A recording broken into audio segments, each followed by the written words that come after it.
It's time for Media Meltdowns, and it's been just a little over 2 months since Charlie Kirk was assassinated. And all the leftist media wants to talk about are the views that Charlie held that they don't agree with. So even though Charlie was murdered by an alleged leftist lunatic, the big story for the media is how bad Charlie's rhetoric was for his conservative and Christian values. Here's Katie Couric trying her hardest to get Democrat John Fetterman to condemn Charlie on her podcast Next Question. Did you have any issues now in hindsight over some of the things that Charlie Kirk said and some of the rhetoric he used during his life? I didn't agree with much of it. I didn't closely follow his specific kinds of views, but I did. I'm sure you learned about them after his death. Keeps going. No, I haven't done a deep dive on it. You know, we've all seen that terrible video. Perhaps if you've seen the actual video, I have. And it's like appalling. And that's part of the political violence. But Katie Couric doesn't stop there. She keeps pushing, suggesting that Charlie Kirk didn't deserve the outpouring of love and respect from leaders. Do you think that flags should have been flown at half-staff? Do you think his body should have been flown on Air Force Two? Do you think he should have posthumously be given the Presidential Medal of Freedom? I think some people felt that that was perhaps over the top in terms of mourning someone like Charlie Kirk. How did you feel about that? I'd say that was his choice and his prerogative. And that was really entirely up to him. Look, as we keep seeing, there are leftist freaks that are still celebrating Charlie Kirk's murder. And for Katie Couric, all she's concerned about is Charlie's rhetoric, not the psycho leftists encouraging his murder. I think some people might say Charlie Kirk's rhetoric was extreme. You know, I think that's the conversation that happened. People condemned political violence, but they also felt a great deal of discomfort with his language, suggesting that these kinds of words lead to violence. I don't know. I'm just kind of sharing my observations as I saw the conversations unfold. Yeah, I agree. I mean, I think we agree that we probably didn't agree with much of what he said. And I'm sure we both agree that you shouldn't shoot people, you know, and you shouldn't execute them in public. Starting with one of the most privileged women on the planet, former First Lady Michelle Obama, who's now suggesting that black women can't swim because white people generally have straight hair. Let me explain something to white people. Our hair comes out of our head naturally in a curly pattern. So when we're straightening it to follow your beauty standards, we are trapped by the straightness. That's why so many of us can't swim and we run away from the water. People won't go to the gym because we're trying to keep our hair straight for y'all. It is exhausting and it's so expensive and it takes up so much time. Braids are for y'all so we can work harder and focus on the work. So why do we need an act, an act of law to tell white folks to get out of our hair? She's still going. Don't tell me how to wear my hair. Don't wonder about it. Don't touch it. We don't worry. We do not wonder about it. Just don't.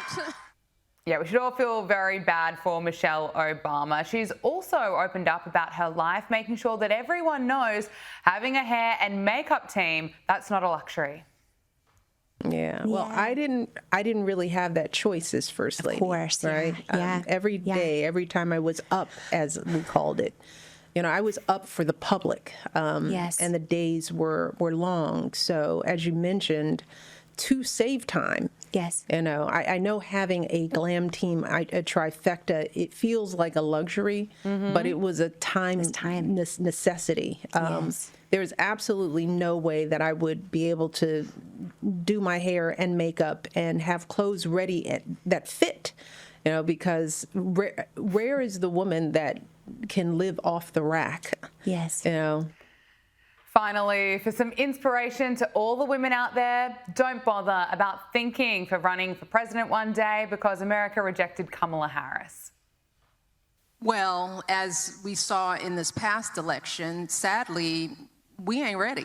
That's why I'm like, don't even look at me about running, because you all are lying. You're not ready for a woman. You are not. But she is. So don't waste my time. You know, we got a lot of growing up to do. And there's still, sadly, a lot of men who do not feel like they can be led by a woman, and we saw it. What was the question? I just said, It's time for media meltdowns, and the Democrats and the leftist media have been desperate in their attempts to attack Donald Trump over the Epstein files. Here's MSNBC's Jen Psaki. In supporting what Donald Trump is doing. You're talking about the other predators out there, in addition to Trump. I mean, I'm not saying he is. We don't know all the details about that. I just mean in addition to what we've learned about Epstein and others, there's other predators out there. There are. You can see the moment she realises there could be a lawsuit coming. Now, the attempts to attack Donald Trump over this is backfiring. As I've said many times before, these files should have been released a long time ago. It should go without saying that pedophiles should never be protected. There needs to be greater transparency, and most importantly, there needs to be justice for the alleged victims. So finally, the House of Representatives passed a bill to compel the Justice Department to release a trove of files related to Jeffrey Epstein. Now, even the BBC is calling out Democrats for their BS, asking the obvious question, why these files were not released under Joe Biden. Why wasn't there more clamor in the Biden administration to make sure that these files were released? Well, I can't speak to that. What I will say is Donald Trump ran on the release of the Epstein files. But Congresswoman, I just want to jump in there because Jeffrey Epstein died in a jail cell in 2019. Yes, Ghislaine Maxwell, who you referred to, was prosecuted, convicted in 2021. But President Biden was in office, Democrats were in office, and could have pushed for this very argument to make sure that survivors were honored. Sure. The Democrats' narrative has been burst, and it's been revealed that Epstein was texting Democrats on how to hurt Donald Trump. Here is the exchange between convicted sex offender Jeffrey Epstein and Democrat Stacey Plaskett during a 2019 congressional hearing with Michael Cohen. Now, the messages were reviewed by the Washington Post. You, as my friend Mr. Meadows pointed out, misled this committee even today in a written submission that contradicted your testimony. You have suggested you are going to review that. Are you going to review it in our next break to correct the record, yes or no? Yes. Question, you helped out the president's campaign or were involved in the campaign as a representative, as a spokesman, even in your words today. It was your idea for the campaign dating back to 2011. Is that accurate, yes or no? Yes. Mr. Weisenberg and other individuals, Ms. Rona. Who are those individuals? Are they with the Trump organization? They are. Are there other people that we should be meeting with?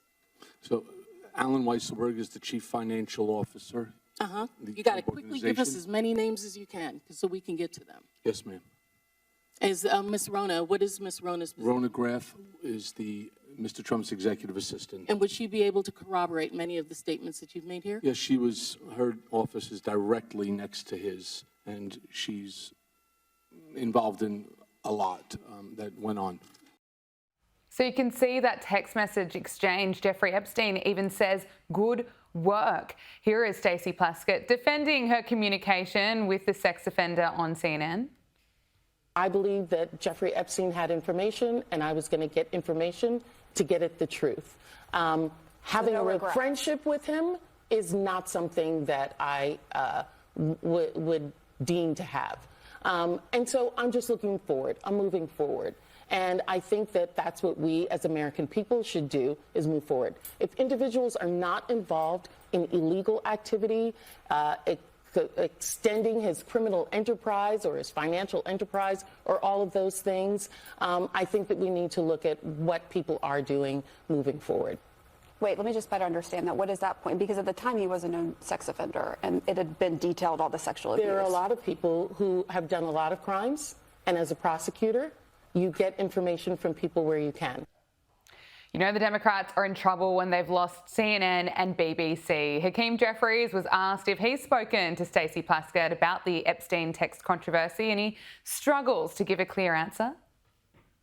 Have you spoken to Stacey Plaskett after this controversy emerged? I have not. Can you confirm if there was a deal last night to sink the resolution against Congressman Plaskett in exchange for not bringing a censure resolution? We've made clear repeatedly we're not going to unilaterally disarm. So you're saying there was no deal? I'm saying we will not unilaterally disarm. Not now, not ever. Mr. Leader, why wouldn't you speak to Stacey Plaskett? I said I haven't spoken to her since the censure resolution went down. No, about this text controversy. I have not spoken to her since the censure resolution went down. Have you talked to her about this text controversy? She and I have talked, and it's a private conversation that will remain private.